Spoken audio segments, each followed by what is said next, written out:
بلا غافل نہ ہو یکدم یہ دنیا چھوڑ جانا ہے، بغیچے چھوڑ کر خالی زمین اندر سمانا ہے۔ تیرا نازک بدن بھائی جو لیٹے سیج پھولوں پر، یہ ہوگا ایک دن بے جاں اسے کیڑوں نے کھانا ہے۔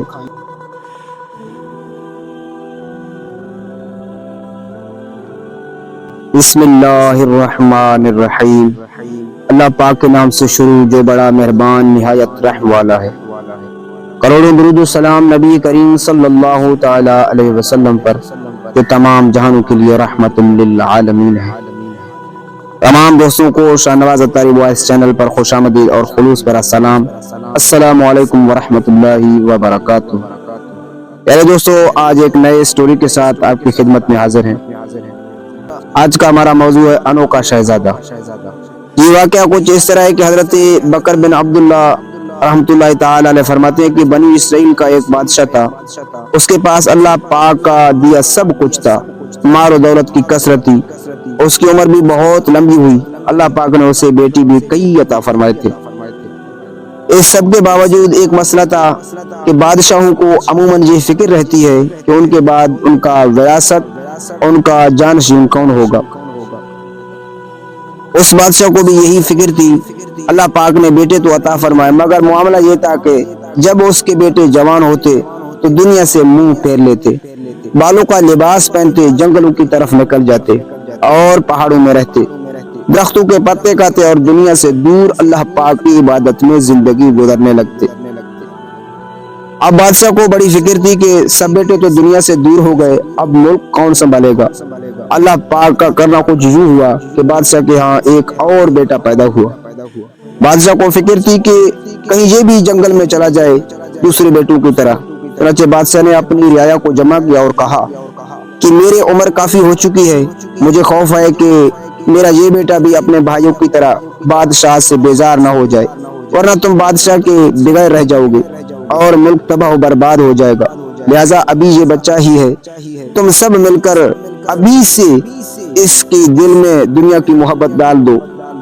بادشاہ کے حکم پر عمل کیا گیا، ایک بڑا سا گھر، ایک بڑا سا محل تیار کیا گیا، کئی کلومیٹر تک پھیلا ہوا گھر، جس میں عیش و عشرت کے سارے سامان مہیا کیے گئے تھے۔ یہ شہزادہ اس گھر میں پرورش پاتا رہا، یہی اس کا بچپن گزرا، یہی جوان ہوا۔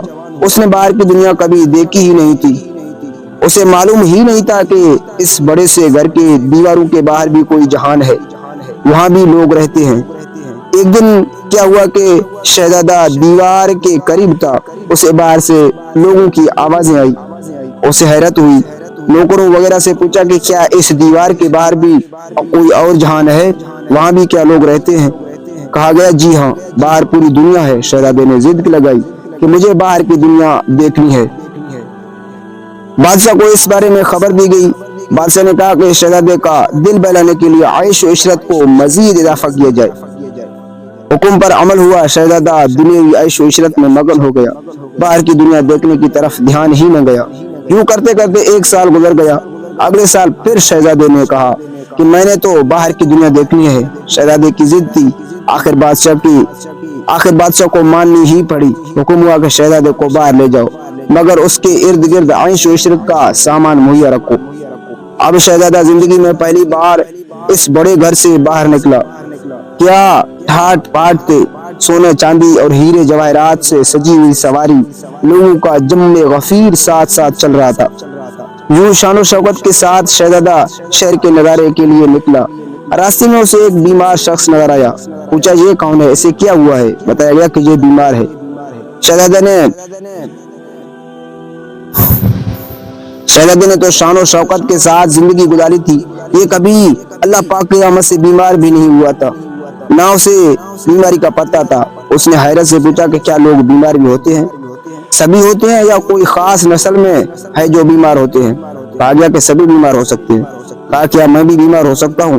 بتایا گیا جی ہاں، آپ بھی بیمار ہو سکتے ہیں۔ یہ سن کر شہزادے نے حسرت سے کہا افسوس، یہ تو بے مزہ زندگی ہے۔ اب شہزادہ غمگین حالت میں واپس آ گیا۔ بادشاہ کو تمام صورتحال بتائی گئی۔ بادشاہ بولا کہ اس سے پہلے کہ یہ کیفیت طول پکڑے، یہ شہزادہ بھی اپنے ہاتھوں سے چلا جائے اور اپنے بھائیوں کے ساتھ جنگل میں رہنے لگے، اس کے لیے دنیاوی لذتوں کا سامان کرو۔ حکم پر تعمیل ہوا، شہزادہ لذتوں میں مصروف ہو گیا۔ وہ فکر آخرت والی کیفیت اس کے دل سے جاتی رہی۔ یوں کرتے کرتے مزید 1 سال گزر گیا۔ اگلے سال شہزادے نے پھر کہا مجھے باہر کی دنیا دیکھنی ہے۔ چنانچہ شہزادہ پھر شان و شوکت کے ساتھ باہر نکلا۔ اب کی بار کیا دیکھا کہ ایک میت ہے، لوگ اسے کاندھے پر اٹھائے لے جا رہے ہیں۔ پوچھا یہ کیا ہے؟ کہا گیا کہ یہ ایک شخص ہے جو فوت ہو چکا ہے۔ شہزادے کو تو یہ بھی معلوم نہیں تھا کہ موت کیا ہوتی ہے، اس نے کبھی لوگ مرتے دیکھے ہی نہیں تھے۔ چنانچہ حیران ہوا، کہا مجھے اس شخص کے پاس لے چلو۔ میت کو شہزادے کے سامنے رکھا گیا۔ کہا اسے بٹھاؤ۔ لوگ بولنے لگے کہ حضور یہ اٹھ نہیں سکتا۔ کہا اس سے بات کرو۔ لوگ بولنے لگے حضور یہ بات نہیں کر سکتا۔ پوچھا تم اب اسے کہاں لے جا رہے ہو؟ کہا گیا کہ مٹی کے نیچے دفن کرنے۔ پوچھا اس کے بعد کیا ہوگا؟ بتایا گیا کہ اس کے بعد حشر ہے۔ شہزادے نے پوچھا یہ حشر کیا ہے؟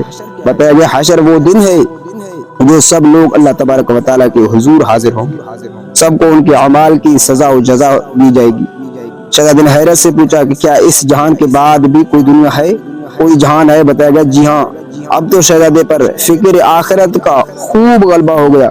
شہزادہ سواری سے نیچے اترا، اپنے چہرے پر مٹی ڈالی اور کہا آہ مجھے اس سے ڈر لگ رہا ہے، آہ ان قریب مجھے بھی موت آ جائے گی۔ ہاں ہاں میرا بھی ایک رب ہے جو عطا فرماتا ہے، حشر بھی فرماتا ہے، میرے اعمال پر جزا بھی دے گا۔ اے لوگو یہ میری اور تمہاری آخری ملاقات ہے۔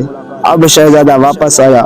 رات ہوئی تو اس نے بھی اپنے بھائیوں کی طرح بالوں کا بنا ہوا لباس پہنا اور اللہ پاک کی عبادت کے لیے جنگل کی طرف چلا گیا۔ بلا غافل نہ ہو یکدم یہ دنیا چھوڑ جانا ہے، بغیچے چھوڑ کر خالی زمین اندر سمانا ہے۔ تیرا نازک بدن بھائی جو لیٹے سیج پھولوں پر، یہ ہوگا ایک دن بے جاں اسے کیڑوں نے کھانا ہے۔ تو اپنی موت کو مت بھول کر سامان چلنے کا، زمین کی خاک پر سونا ہے اینٹوں کا سرانا ہے۔ نہ بیلی ہو سکے بھائی نہ بیٹا باپ تے مائی، تو کیوں پھرتا ہے سودائی عمل میں کام آنا ہے۔ عزیزا یاد کر جس دن پہ عزازیل آئیں گے، نہ جاوے کوئی تیرے سنگ اکیلا تو نے جانا ہے۔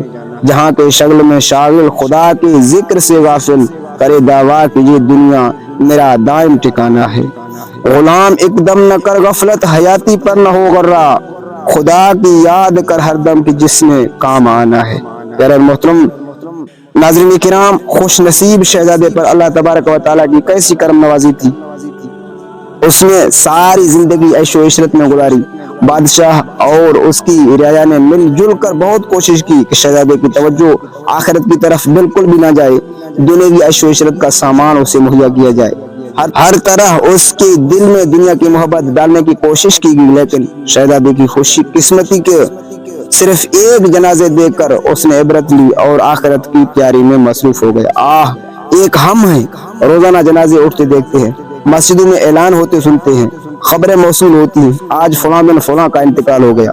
ہم نے زندگی میں 20 جنازے پڑھے، کئی مردوں کو اپنے ہاتھوں سے قبر میں اتارا ہوگا، لیکن افسوس ہم عبرت نہیں لیتے۔ ہم جانتے ہیں کہ انجام ہمارا بھی یہی ہے۔ آج فلاں کا اعلان ہو رہا ہے، کل میرا بھی ہو سکتا ہے۔ آج فلاں کا جنازہ اٹھا ہے، ان قریب میرا بھی اٹھنے والا ہے۔ آج فلاں قبر کے گھڑے میں اترا ہے، کل میں نے بھی یہی پہنچنا ہے، مگر ہم سبق نہیں سیکھتے۔ افسوس نفس امارہ حاوی ہے، شیطان غفلت میں ڈالے ہوئے ہے، گناہوں نے دل میلا کر دیا ہے، دنیا کی محبت میں آنکھیں اندھی کر رکھی ہیں، لمبی امیدیں ہیں، بس ہر وقت کمانے کھانے کی فکر ہے، دنیاوی مستقبل کی سوچیں ہیں۔ میں آج یہاں ہوں، کل پرسوں ہفتے بعد مہینے بعد کہاں پہنچوں گا۔ آئندہ 5 سالوں کی پلاننگ ہے، 50 سالوں کی پلاننگ ہے۔ ہم جانتے ہیں کہ مرنا ہے، یہ بھی جانتے ہیں کہ موت کسی بھی لمحے آ سکتی ہے۔ اس کے باوجود نہ جانے کیوں دل میں کہیں نہ کہیں یہ خیال پلتا رہتا ہے کہ مجھے ابھی موت نہیں آنی، میں نے تو ابھی اور جینا ہے، ابھی بچوں کی شادیاں کرنی ہیں، پھر نانا دادا بننا ہے، بڑھاپا بھی دیکھنا ہے، پھر کہیں جا کر موت آنی ہے۔ بس یہ ایک غفلت بھرا انجام ہمیں لمبی امیدوں میں مبتلا کر رکھتا ہے۔ کبھی موبائل چلاتے ہوئے، کبھی سوشل میڈیا پر فضولیات دیکھتے ہوئے، اخباروں میں خبریں پڑھتے ہوئے، اور قبر و آخرت والی کوئی خبر، کوئی پوسٹ آ بھی جائے تو جان بوجھ کر اسے چھوڑ کر آگے گزر جاتے ہیں، اس سے عبرت حاصل نہیں کرتے۔ یہ سوچ بنی ہوتی ہے کہ یہ پوسٹ میرے متعلق نہیں ہے، مگر یہ محض ایک خیال ہے۔ مشہور ہے کہ بلی کو دیکھ کر کبوتر آنکھیں بند کر لیتا ہے اور یہ سمجھتا ہے کہ میں بلی سے چھپ گیا ہوں، مگر ایسا نہیں ہوتا۔ جب بلی اسے دبوچ لیتی ہے تب معلوم ہوتا ہے کہ میں تو غفلت میں تھا۔ موت کے معاملے میں ہمارا بھی تقریباً یہی حال ہے۔ ہم سوچ رہے ہوتے ہیں کہ مجھے ابھی موت نہیں آنی، لیکن موت تو آنی ہے، ضرور آنی ہے۔ کب آنی ہے نہ جانے کب آنی ہے، جب اللہ پاک کا حکم ہونا ہے تب آنی ہے۔ موت کے متعلق اللہ تبارک و تعالیٰ نے قرآن کریم میں ارشاد فرمایا، پارہ 28 سورۃ المنافقون آیت نمبر 11، اور ہرگز اللہ کسی جان کو مہلت نہ دے گا جب اس کا مقررہ وقت آ جائے۔ یعنی یاد رکھو، جب اللہ پاک کا وعدہ آ جائے گا تو وہ ہرگز کسی جان کو مہلت نہ دے گا، اور اللہ پاک تمہارے تمام کاموں سے خبردار ہے، وہ تمہیں ان کا جزا دے گا۔ ہو رہی ہے عمر مثل برف کم، ہو رہی ہے عمر مثل برف کم، چپ چپ کے رفتہ رفتہ دم بدم، سانس ہے ایک راہ روے ملک عدم، دفعتن ایک روز یہ جائے گا تھم۔